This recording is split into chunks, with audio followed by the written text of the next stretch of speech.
इतिहास ये बताता है कि ज्यादातर सेनाएं वही जीत का परचम लहराती हैं जिनके पीछे देश के लोग और राजनीतिक नेतृत्व खड़ा होता है। और यही संदेश हमारा राजनीतिक नेतृत्व लगातार देता रहा है, लेकिन मौजूदा हालात को देखते हुए इसे एक बार फिर से पुख्ता किया गया है, साफ संदेश दिया गया है। वहीं अंतर्राष्ट्रीय योग दिवस कोरोना काल में भी जोश के रंग में रंगा नजर आया। वहीं आज हम पूर्ण सूर्य ग्रहण के अद्भुत लम्हों के भी गवाह बने हैं। इन खबरों के साथ साथ दिन भर की तमाम महत्वपूर्ण खबरों पर रहेगी हमारी नजर। मैं हूं प्रकाश दास और शुरुआत हेडलाइंस के साथ। रक्षा मंत्री राजनाथ सिंह ने सीडीएस और तीनों सेना के प्रमुखों के साथ लद्दाख के हालात पर की उच्च स्तरीय बैठक में सशस्त्र बलों को एलएसी पर चीन की सेना के किसी भी प्रकार के आक्रामक रवैये से निपटने के लिए दी पूरी छूट।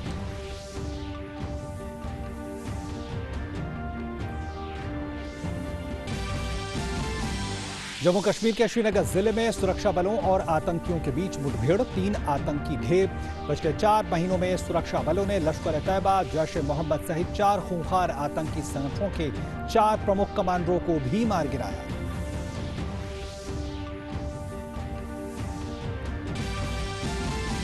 प्रधानमंत्री नरेंद्र मोदी ने कहा, दुनिया को स्वस्थ बनाने के लिए एक बेहतर माध्यम है योग। मानवता के बंधन और एकता के सूत्र को मजबूत करने में योग की अहम भूमिका। प्रधानमंत्री ने कहा, योग नस्ल, रंग, लिंग, धर्म और राष्ट्र के आधार को नहीं करता है इस पे कोई भेदभाव।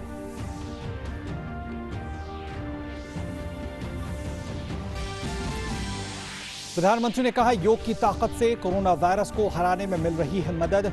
श्वसन तंत्र को मजबूत करने में सहायक प्राणायाम से कई कोरोना रोगियों को हो रहा है लाभ। सभी से योग को अपनाकर स्वस्थ विश्व बनाने का किया आह्वान।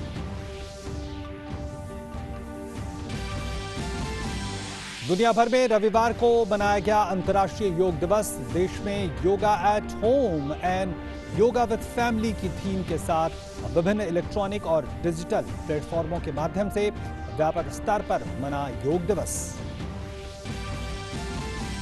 भारत सहित दुनिया के कई देशों में दिखाई दिया साल का पहला सूर्य ग्रहण। राजस्थान, हरियाणा और उत्तराखंड में देखने को मिला परफेक्ट रिंग। देश के अन्य भागों में भी आंशिक रूप से दिखा सूर्य ग्रहण।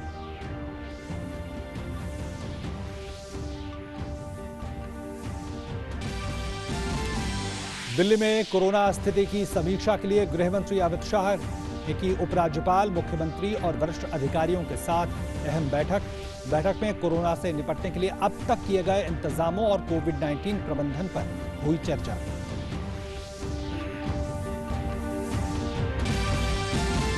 भारत में कोरोना से रिकवरी की दर बढ़कर 55.49%। अब तक 2,27,755 मरीजों ने दी कोरोना को मात। देश में अब 1,69,451 सक्रिय मामले। संक्रमण से देश में अब तक 13,254 लोगों की मौत। और विश्व में कोविड-19 से संक्रमितों की संख्या 88 लाख के पार, 4,64,000 से ज्यादा लोगों की हुई मौत। कोरोना से सबसे अधिक प्रभावित अमेरिका में कोरोना संक्रमितों का आंकड़ा 22,55,000 से ऊपर। वहीं ब्राजील में 10 लाख से ज्यादा लोग इस वक्त कोरोना वायरस से संक्रमित।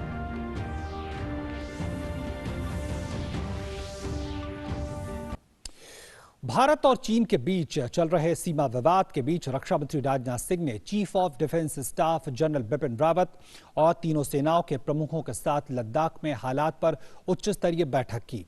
समीक्षा बैठक में सशस्त्र बलों को वास्तविक नियंत्रण रेखा पर चीन की सेना के किसी भी प्रकार के आक्रामक रवैये से निपटने के लिए पूरी छूट दी गई है। सुरक्षा बलों को पूर्वी लद्दाख और अन्य सेक्टरों में चीन के किसी भी दुस्साहस का मुंहतोड़ जवाब देने के लिए पूरी तरह से तैयार रहने को कहा गया है।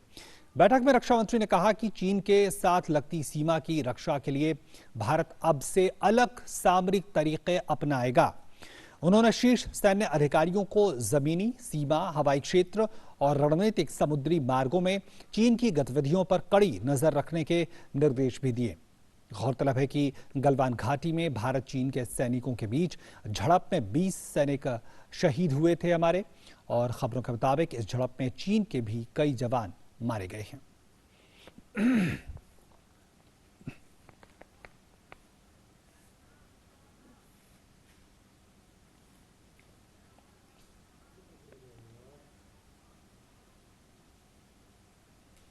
तो उच्च स्तरीय बैठक हुई है और यहां से साफ संदेश भी गया है और यह संदेश है कि हम पूरी तरह से तैयार हैं।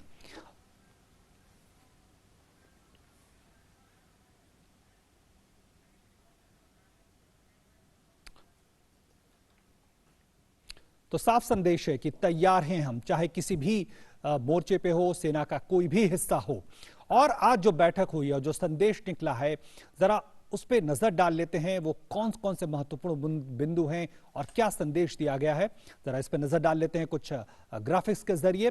तो ये साफ तौर पर संदेश है कि हम तैयार हैं और 3,500 किलोमीटर वास्तविक नियंत्रण रेखा पर तैनात है सशस्त्र बल, चप्पे चप्पे पे निगरानी है और साथ ही में सशस्त्र बलों को चीन के आक्रामक बर्ताव का मुंह तोड़ जवाब देने की पूरी आजादी, यानी फ्री हैंड जैसे शब्दों का इस्तेमाल है, और किसी भी दुस्साहस का मुंहतोड़ जवाब देने के लिए सख्त रुख अपनाने के निर्देश हैं। और इसी के साथ हम बात करें कि रक्षा मंत्री की शीर्ष सेना अधिकारियों के साथ आज बैठक हुई और उसके बाद ये बातें निकल कर आई हैं। और साथ में इस बैठक में तमाम उच्च अधिकारी मौजूद थे। बैठक में chief of defence staff general Bipin Rawat, थल सेना अध्यक्ष थल सेना प्रमुख वो भी वहां पे शामिल थे, एमएम नरवणे साहब, नौसेना प्रमुख करमबीर सिंह साहब, वायुसेना प्रमुख air chief marshal RKS Bhadauria साहब। तो ये भी तमाम लोग बैठक में मौजूद थे। और क्या बातें यहां पे निकल कर आई? बात ये निकल कर आई कि जमीनी सीमा, हवाई क्षेत्र, रणनीतिक समुद्री मार्गों पर कड़ी नजर रखने के निर्देश दिए गए, जल थल नभ तीनों जगहों पे। और थल सेना ने चीन सीमा पर हजारों अतिरिक्त जवान भी भेजे हैं तैयारियों के मद्देनजर। वहीं वायुसेना ने लेह और श्रीनगर में लड़ाकू विमान पहले से तैनात थे और इनकी संख्या बढ़ाई गई है टैक्टिकल तरीके से। और इसके अलावा अगर प्रमुख फाइटर जेट पर नजर डालें तो सुखोई हो, जगुआर हो या फिर मिराज 2000 हो या लड़ाकू जो हेलीकॉप्टर है अपाचे वो सब से यहाँ पे सीमा पे तैनात किए गए हैं श्रीनगर में, लेह में। और इसका मतलब है कि पूरी तैयारी, जो वायु मार्ग है, जो हवाई जो पूरा सर्वेलांस है वो भी किया गया है। और इसके अलावा टकराव के दौरान हथियारों का इस्तेमाल न करने की जो अब तक एक दोनों देशों के बीच में एक सहमति थी और उसकी बंदिशें भी अब हटा गई। इसका मतलब है टकराव के दौरान हथियारों का इस्तेमाल न करने की अब बंदिश नहीं है।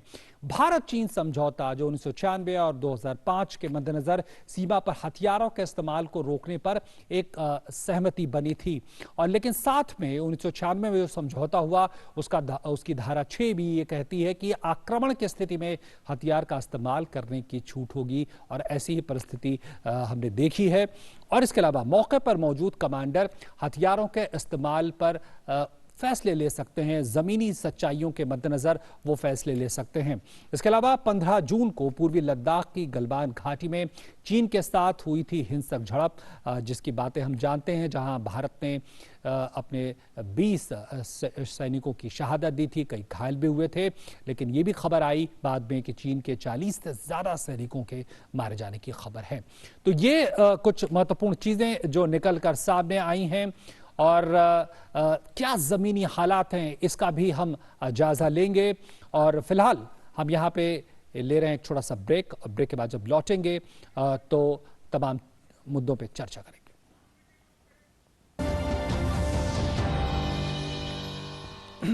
इनमें से एक है आपका डिटर्जेंट और एक फेना, तो कौन?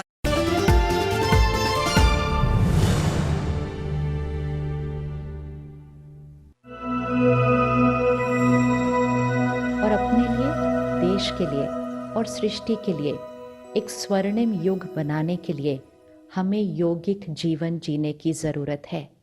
योगी लाइफस्टाइल, विच मीन्स एक हाई वाइब्रेशन लाइफस्टाइल, जहाँ मन की स्थिति की ऊर्जा, शरीर की ऊर्जा एक हाई वाइब्रेशन की है और उसमें हमारे सुबह दिन की शुरुआत बहुत ज़रूरी है। तो अगर अब तक नहीं किया तो चलिए आज से करना शुरू करते हैं। पूरा परिवार सुबह का 1 घंटा अपने लिए रखे। 1 घंटा मन को स्वस्थ बनाने के लिए और शरीर को स्वस्थ बनाने के लिए सुबह 1 घंटा अपने और अपने परिवार के साथ योगी जीवन के लिए सुबह की शुरुआत योगी तरह से होनी चाहिए।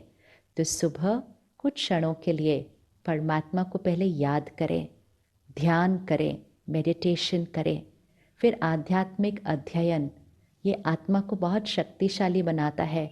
जब सुबह सुबह परमात्मा के महावाक्य इसमें जाते हैं तो हमारी सोच और बोल वैसे बन जाते हैं। और फिर योगा और प्राणायाम, ये सब कुछ के लिए हमें सिर्फ 1 घंटा चाहिए सुबह। लेकिन वो सुबह का 1 घंटा हमारे मन को निरोगी, निडर, निर्भय रखेगा, हमारे शरीर को स्वस्थ रखेगा और हमें इस परिस्थिति का सामना करने की शक्ति और एक बहुत सुंदर भविष्य बनाने की पावर देगा। ओम शांति।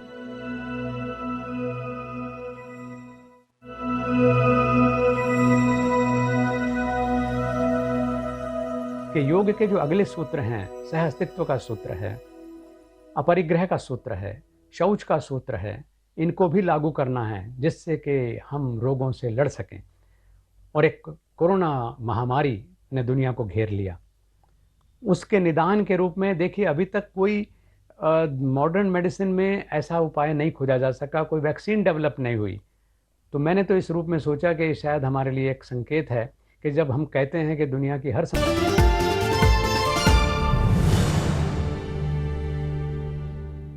हमारा आज का विशेष भी है और हमारा विशेष कहता है कि भारत चीन तनाव हैं तैयार हम। और हमारे साथ इस खबर पर ज्यादा बातचीत करने के लिए, विश्लेषण के लिए हमारे साथ हमारे संवाददाता जुड़ रहे हैं। अमृतपाल सिंह सीधे लेह से जुड़ रहे हैं और हमारे साथ 2 विशेषज्ञ भी जुड़ रहे हैं। हमारे साथ शशांक जी हैं, पूर्व वरिष्ठ राजनयिक, और हमारे साथ लेफ्टिनेंट जनरल विनोद भाटिया साहब, पूर्व DGMO हमारे साथ जुड़ गए हैं। और हम सबसे पहले जरा रुख करते हैं ज़मीनी हालात क्या हैं ये जानने के लिए सीधे लेह का, और अमृतपाल सिंह हमारे साथ है। अमृत, इस वक्त जिस तरह का संदेश हमने देखा है, दिया गया है आज दिल्ली से, आपको लगता है कि जो ज़मीनी हालात हैं उसकी किस तरह से बयानी करते हैं? क्योंकि कहा गया है कि जो ज़मीन पे कमांडर तैनात हैं, सेना के लोग तैनात हैं, वो किसी भी हालात में फैसला लेने के लिए बिल्कुल फ्री हैं, मुक्त हैं। जी बिल्कुल। होता क्या था पहले कि क्योंकि एग्रीमेंट्स हैं, 1996 का एग्रीमेंट है, 2005 का एग्रीमेंट है, 2013 का एग्रीमेंट है, तो सेनाएं उन एग्रीमेंट्स की पालना करते हुए लोकल जो कमांडर्स थे, अगर फेस ऑफ होता था तो अपने बेसिस पर इतला करते थे, उनसे कंसल्टेशंस करते थे। बेस फिर कोर हेडक्वार्टर्स से बात करता था, कोर हेडक्वार्टर्स कमांड हेडक्वार्टर्स से बात करता था, सिचुएशन कितनी एस्केलेट होनी चाहिए, नहीं होनी चाहिए, पॉलिटिकल क्लियरेंसेस का सवाल होता था। तो अब ये क्लियर कर दिया है पॉलिटिकल एस्टैब्लिशमेंट ने, प्रधानमंत्री ने भी कहा था, और उसके बाद आज रक्षा मंत्री ने जब ये मीटिंग ली तीनों सेना अध्यक्ष और CDS जनरल रावत के साथ, तो वहाँ पर क्लियर संदेश दिया कि जी ये सेनाओं के हाथ खुले हैं, लोकल कमांडर डिसाइड कर सकता है। तो उससे होता क्या, उस ज़मीनी जो आपने सवाल पूछा कि उस ज़मीनी स्तर पर उसका क्या ग्राउंड रिफ्लेक्शन होता है, जनरल भाटिया इसके बारे में ज़्यादा बता पाएंगे। पर मान लीजिए एक कंपनी कमांडर जो कि एक मेजर या लेफ्टिनेंट कर्नल लेवल का ऑफिसर होता है, वो एक पेट्रोल टीम को लीड कर रहा है, सामने से फेस ऑफ हो जाता है चाइनीज़ टीम के साथ, या कोई बटालियन कमांडर जैसे हमने इंसिडेंट देखा 14-15 की रात का, तो वो फेस टू फेस हो जाते हैं। तो 96 का जैसे एग्रीमेंट कहता है कि आप कंसल्टेशंस करें, ये करें। तो अब स्थिति उनको ये दे दी गई है कि जी आप अगर सिचुएशन वारंट करती है तो आप फायर आर्म्स खोल दें, आप अपनी सेफ्टी बटालियन की और दूसरा जो टेरिटोरियल इंटेग्रिटी है देश की, वो बचाना आपकी फर्स्ट प्रायोरिटी है। उसके लिए आप हथियार का यूज़ कर सकते हैं। अभी तक लॉन्ग हेल्ड प्रैक्टिस थी कि दोनों ट्रूप्स हथियार लेके चलते थे दोनों साइड्स के, और मैगजीन्स अटैच रहती थी, जैकेट्स में रहती थी। अगर फेस ऑफ हो जाता था तो आपने वीडियोस देखे होंगे कि वो धक्का मुक्की करके या आपस में कमांडर्स बात करके उसको रिजॉल्व कर लेते थे। तो अब ये चेंज हुआ है कि हेंसफोर्थ अब स्थिति अगर 100 वारंट्स के आप हथियार यूज करने का, और सेकेंडली लोकल कमांडर इसको, आप चाहे वो कंपनी कमांडर हो, बटालियन कमांडर हो, वो अपने लेवल पे खुद डिसीजन मेकिंग ले सकता है। और आप बने रहे हमारे साथ लेफ्टिनेंट जनरल विनोद भाटिया साहब, निर्दोष त्यागी साहब, एयर मार्शल हमारे साथ जुड़े हुए हैं। और विनोद भाटिया साहब, जनरल भाटिया ये हमें समझाएं कि जब ये कहा जाता है राजनीतिक नेतृत्व के द्वारा कि पूरी तरह से फ्री हैंड हैं, पूरी तरह ज़मीनी हालात को लेकर जो सेना के कमांडर हैं, जो ज़मीन पे मौजूद हैं लोग, वो अपने फैसले ले सकते हैं। ये कितना भरोसा पैदा करता है जो ज़मीन पे सेनाएं हैं, हमारे सुरक्षा बल हैं? प्रकाश जी, इसमें तीन चीजें हैं। पहली बात तो जब हमारे पॉलिटिकल लीडरशिप और गवर्नमेंट जब कहती है आपको फ्री हैंड है, तो इसका मतलब है जो हमारे लीडर और जवान हैं जो देश की सीमा पे तैनात हैं, उनको पूरा भरोसा होता है, पूरा विश्वास होता है कि हम जो कर रहे हैं वो ठीक कर रहे हैं और उस पर हमारे जो है हैंड होल्डिंग होगी हमारी, हमारा पूरा सपोर्ट है। लेकिन इसके साथ मैं ये भी कहना चाहूंगा, जो रूल्स ऑफ एंगेजमेंट पहले थे उसमें दूसरी बात है फायरिंग नहीं होती थी, और जो रूल्स ऑफ एंगेजमेंट था अगर नॉर्मल फेस पर फायरिंग नहीं, तो काफी सवाल पूछे जा रहे हैं जो 15 जून को हुआ कि वहां फायर क्यों नहीं किया किसी ने। तो मैं ये 1 मिनट समझाना चाहूंगा। सर आवाज आ रही है आपको हमारी? हाँ आ रही है। जी आप बोले। हाँ जी। मैं ये कहना चाहूंगा कि फायरिंग इसलिए नहीं हुई क्योंकि जो कमांडर ग्राउंड पे था, जो लीडर ग्राउंड पे था, उसने फायरिंग का हुक्म नहीं दिया। उसको रिस्पेक्ट करना चाहिए, उसको रिस्पेक्ट जरूर करना चाहिए, उसके डिसीजन है। वो सिचुएशन पे पूरा उसको भरोसा था, उसको विश्वास था। क्या हुआ, और रात का टाइम था, बॉडी कंटैक्ट था, एक दूसरे के साथ जुड़े हुए थे, तो फायरिंग कैसे होती है वहां पर?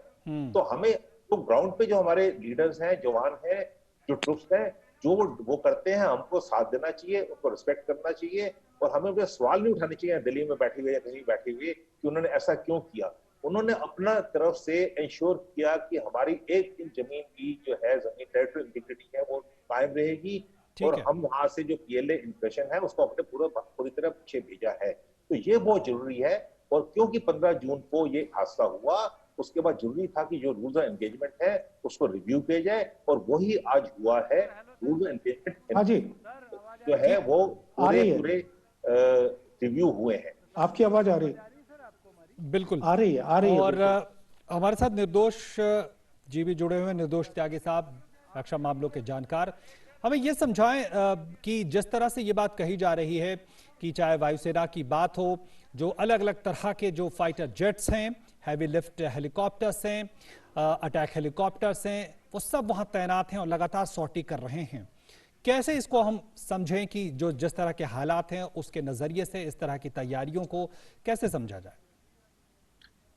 जब भी स्थिति ऑडियो आ रही है ना आपको हमारी? सर आपको सुनाई दे रहा है? बिल्कुल, आप बोलें।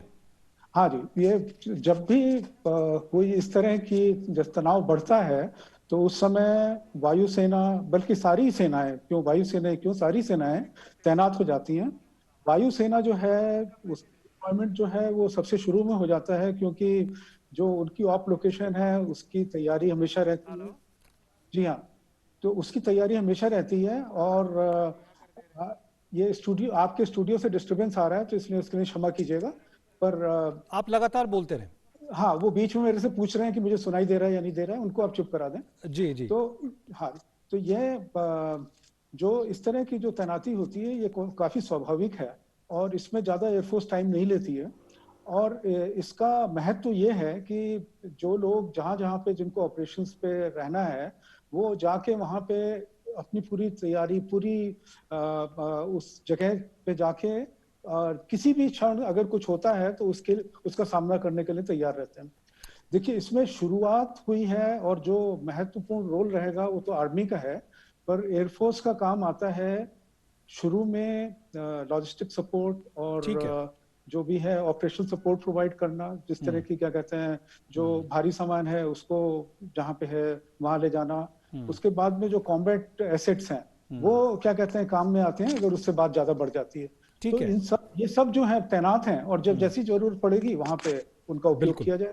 बिल्कुल। और जनरल भाटिया, हमें यह समझाएं कि भारतीय सेना की जहां तक बात है, अलग अलग युद्धों में भारतीय सेना ने अपनी क्षमता साबित की है, कैसा भी टेरेन हो, रेगिस्तान हो, पहाड़ी इलाका हो, समुद्री जो लड़ाइयाँ होती हैं उसके लिहाज से भी।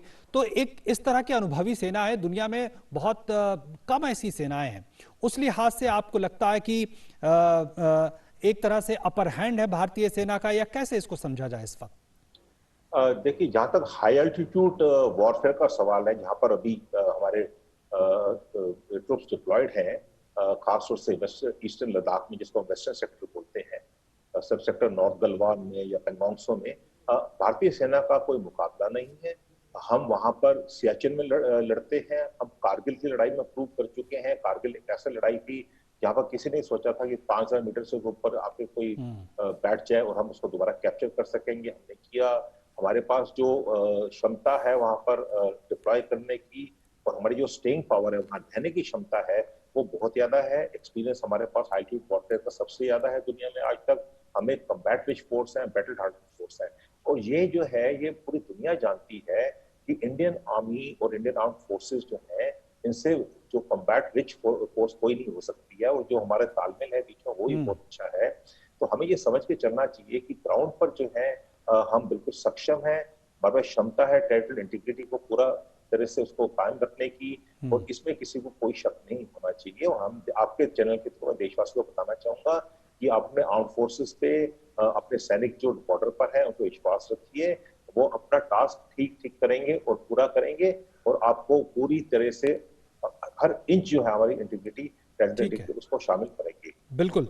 अमृत, हमें ये बताएं कि जिस तरह से कई ताज़ा घटनाक्रम हुए हैं, और उसमें खबर ये भी है कि रूस में विक्ट्री डे परेड में रक्षा मंत्री जाएंगे वहां भागीदारी करने, और वहां पे भी जो तमाम मुद्दे हैं उसको सामने रख सकते हैं। इसको लेकर किस तरह से ऐसी परिस्थितियों में क्या कुछ निकल कर आ सकता है, क्या उम्मीद की जानी चाहिए?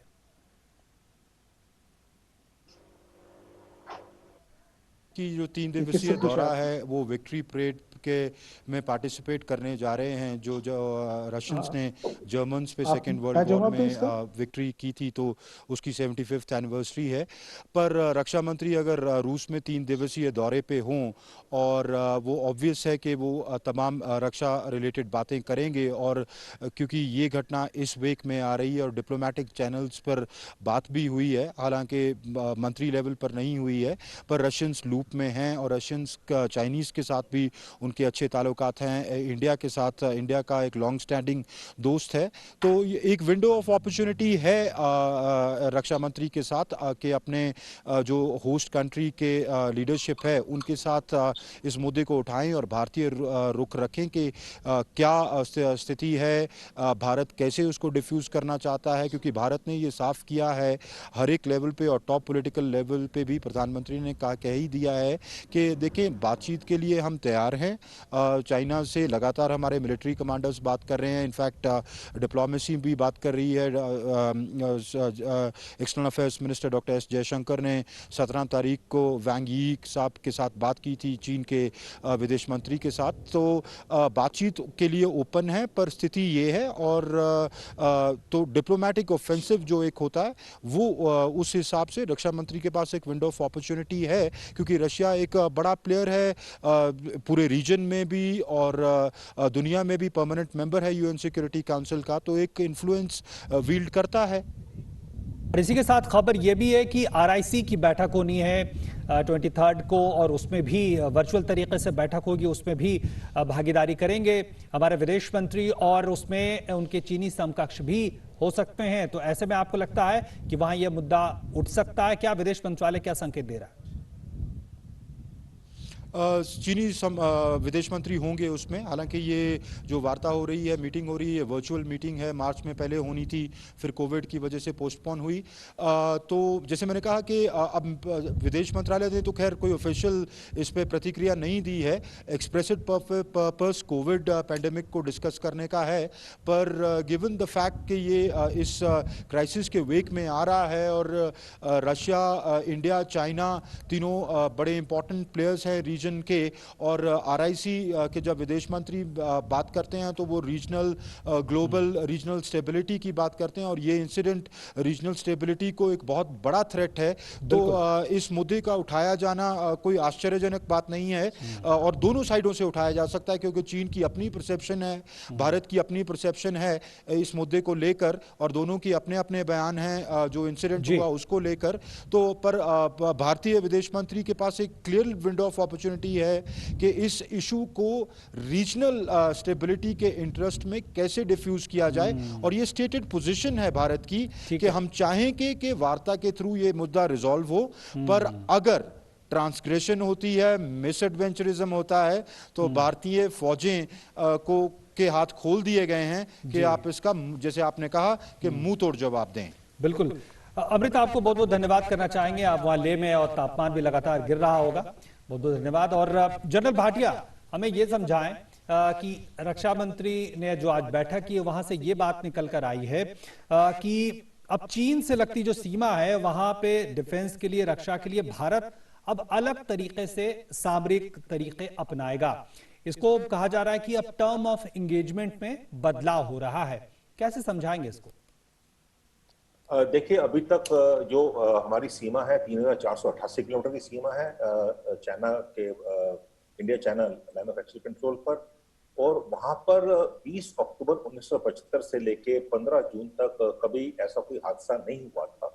और ये बहुत ही अच्छी बात है, क्योंकि एक पीस एंड ट्रैंक्विलिटी जो है वो बहुत जरूरी है चाइना के लिए भी और हमारे लिए भी, इसमें कोई शक नहीं होना चाहिए, और हमारे उसके लिए। लेकिन जो 15 जून को हादसा हुआ, और खासतौर से जो अभी मई में हुआ, चाइना ने जो किया वो ठीक नहीं है। उन्होंने एक कोरेसिव टैक्टिक्स अपनाई है, हमारे लाइन ऑफ एक्चुअल कंट्रोल को पार करके जो एग्रीमेंट्स थी हमारी, जो 4 एग्रीमेंट्स थी 93, 96, 2005, 2013 को, उनको तोड़ के अंदर आए हैं और स्टेटस को अंतिम को वापस चले, वो नहीं गए हैं। उन्होंने 6 जून को बोला वापस जाएंगे, वो नहीं गए। जब हमारे जवान चेक करने के वहां पर हमारे पेट्रोल पार्टी के, तो वापस उन्होंने नहीं गए। उसके बाद मुठभेड़ हुई, उसमें हमारे 20 फौजी शहीद हुए। उनकी तरफ भी नुकसान हुआ, मानता हूं, कोई बैलेंस शीट नहीं है, ये मैं नहीं कह रहा, उनकी तरफ भी बहुत नुकसान हुआ है। लेकिन अभी हमें उसकी वजह से पूरे रूल्स ऑफ एंगेजमेंट चेंज करने पड़ेंगे। जो हमारी एग्रीमेंट्स हैं उनको रिव्यू करना पड़ेगा कि आगे से ऐसे हादसे ना हो। अगर हो तो उसमें हमें फायदा है, क्योंकि हम वहां पर जो है हमेशा से तैनात रहे हैं। हमारी डिप्लॉयमेंट है, जो पीएलए के ट्रुप्स हैं जो आते हैं वो पीछे से आते हैं, वो अपने गाड़ियों में आते हैं, उनके पास वहां पर अच्छा हैबिटेट है, वहां से आते हैं, वहां से आके पेट्रोल कर वापस चले जाते हैं। लेकिन हमारे पास जो है पूरी काराकोरम से लेके किबुतु तक, काराकोरम जो ईस्टर्न लद्दाख में नदन पोस्ट पॉइंट है, और किबुतु जो ईस्टर्न में सबसे ईस्टर्न पॉइंट है, वहां तक हमारी पूरी डिप्लॉयमेंट है, पूरी क्षमता है।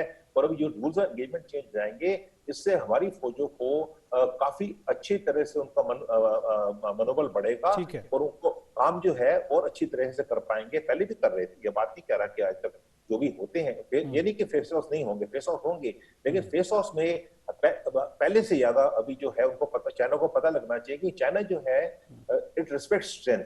और हम जो वहां पर अभी आएंगे, उसको चाइना को पता होगा कि अगर मैं कुछ करूंगा तो उसका मुझे मुंहतोड़ जवाब मिलेगा। तो ये फ्रीक्वेंसी जो है इनकी फेस ऑफ की, ये धीरे धीरे कम होनी शुरू हो जाएगी। लेकिन हमारी काबिलियत वहां बनाना बहुत जरूरी है इसके लिए।